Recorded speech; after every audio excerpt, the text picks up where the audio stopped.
My name is Tsimong. I'm 20 years old. I live in Zone 1 Middlelands. I live with my grandmother, my younger sister, and my younger brother. I realized that I was gay when I was 12. Then I started seeing other gay men. Then I started to see that I fell for gay side because of when I grew up, I didn't have feelings for girls. I was feeling for boys. I didn't confront any person about my sexuality. They just saw me. My family, they love me, but they didn't show that to me. For me, it's safe in Soweto to wear girls' clothes. Because I'm not the only person who wears girls' clothes. All of my friends wear girls' clothes, and it's nice to wear girls' clothes because there's no one who discriminates us. It's only few people, because of many people, they do understand gay life, and they know that there are many gays who wear women's clothes.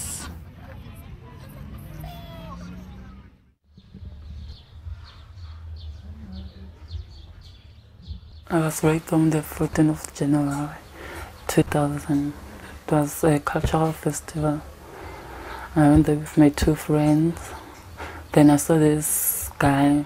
She called me, then I went to talk to her. Then she told me, where's my girl? Then I thought I didn't see him today. Then after a few hours, then she came and called me.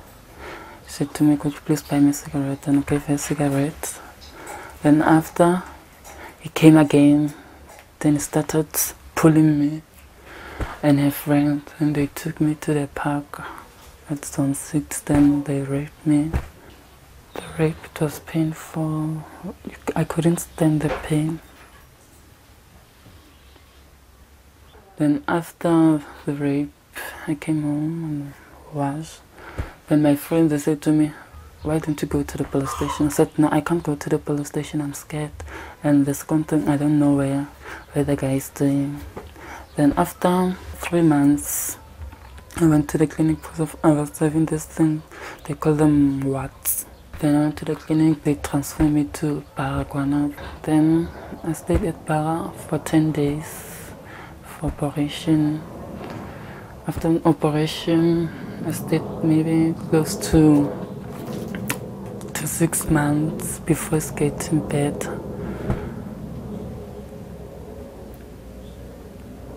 I felt lonely.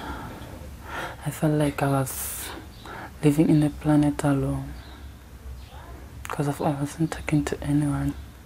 And about the rape, I didn't tell my family.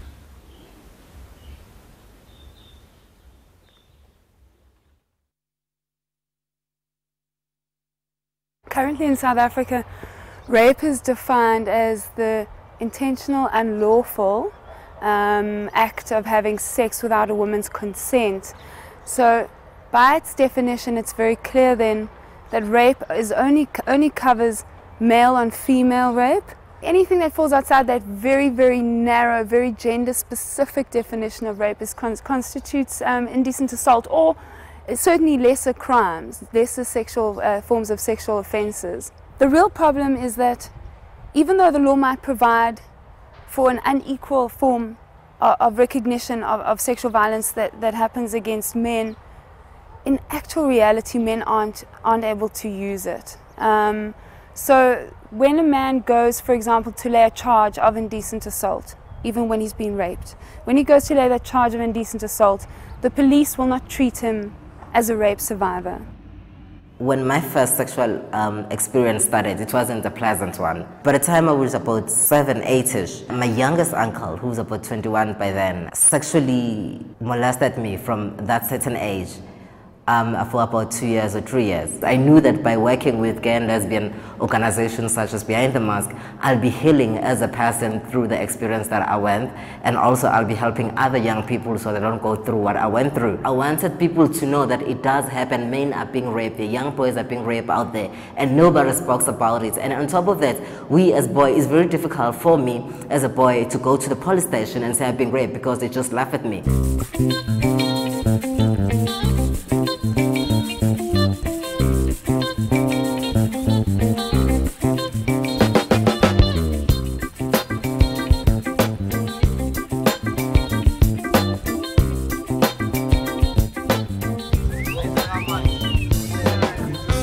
I'm not against male people because I think if it's all umuntu azalunayo, I'm not against yona. But for those who just be normal and then all of a sudden they are changing, saying they are gay, I'm against.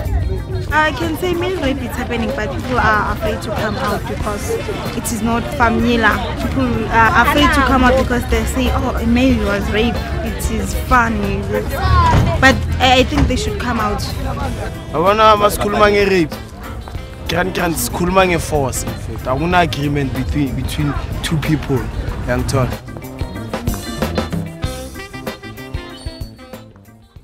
Statistics around rape generally are very hard to come by. I think we've seen an increasing reporting of the rape of women in some circumstances, but because male rape is still so particularly shrouded in taboo and stigma, levels of reporting are very low. So we don't really have a clear idea of its extent at all. Some cultures do not allow men, don't make it easy for men to be able to say I'm hurting and therefore this is the kind of assistance that I would like. You know, some cultures are, they insist that a man be masculine and a woman be, is allowed to be feminine.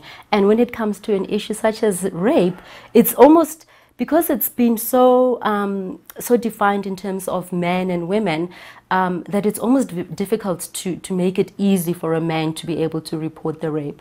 But those men that are able to report the rape, I don't know how soon they're able to report it, whether they are able to do it immediately or whether they do it years afterwards. And of course we find that in places like prisons, it's something that happens very regularly, and in those instances it might actually be a lot easier for a man to be able to report that they have been raped, simply because of the environment. Male rape generally, and male rape in prison, is obviously not homosexual. It's usually heterosexual inmates, people who have been heterosexual until their entry into prison, who are the key perpetrators. And the way that sexual violence happens in prison is in fact to distance it from anything that's associated with homosexuality.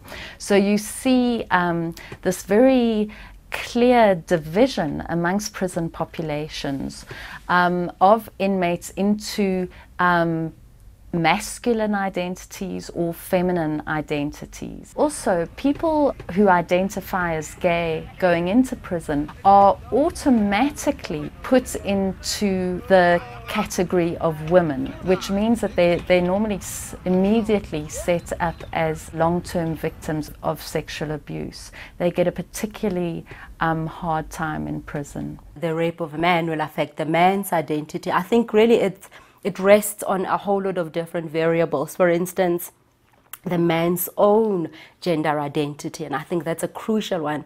Whether the man is able to, in some way, be assisted to accept, even though women are the ones that traditionally get raped, that he himself sees himself now as what happens now that I'm raped? Does it turn me into something that I'm not, etc., etc.? I think that it's hard. It's very hard, and I think it speaks of us as a society, of what do we do to assist men. It's hard enough for a woman to report the rape.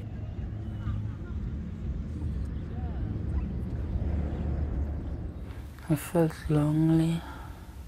I felt like I was living in the planet alone.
To